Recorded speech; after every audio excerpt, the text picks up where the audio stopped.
نزدیکان اسمت الله حبیب الله، یکی از زندانی هایی که با مدت طولانی محکوم شده است، از طریق رادیو آزادی با پرزیدنت تاجیکستان و هم سرریاست اجرای جزای وزارت عدلیه تاجیکستان مراجعت کردند که از 25 سال زندانی که 19 سال او را سپرده است عفو کرده شود.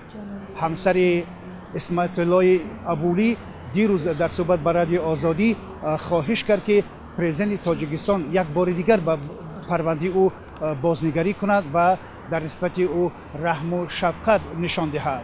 نغز ما خبرگیری می رویم، چه شکایت ندارم، همان نغز ما می خواهیم که یک بار دیگر کاری همی را دیده برایند. پرزیدنت جمهوری میگویند که ما نمیدونیم، ما میگویند امنیستی می شود. در همین امنیستی می خواهیم که همی و 2001 همی را دیده برایند.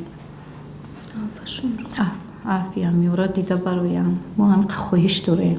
اسمت ابولی که این نام برای دایره های گوناگون تاجیکستان مشهور است، در سال 2002 از طرف دادگاه عالی تاجیکستان به 25 سال زندان محکوم شد که امسال یعنی در سال 2019 این 19مین سال از دوره اجرای جزای او میگذرد و ضمناً خانواده او جدا میخواهند که در نسبت او رحم و شفقت از طرف پرزیدنت تاجیکستان ظاهر شود و او با آزادی و نزد خانواده‌اش برگردد.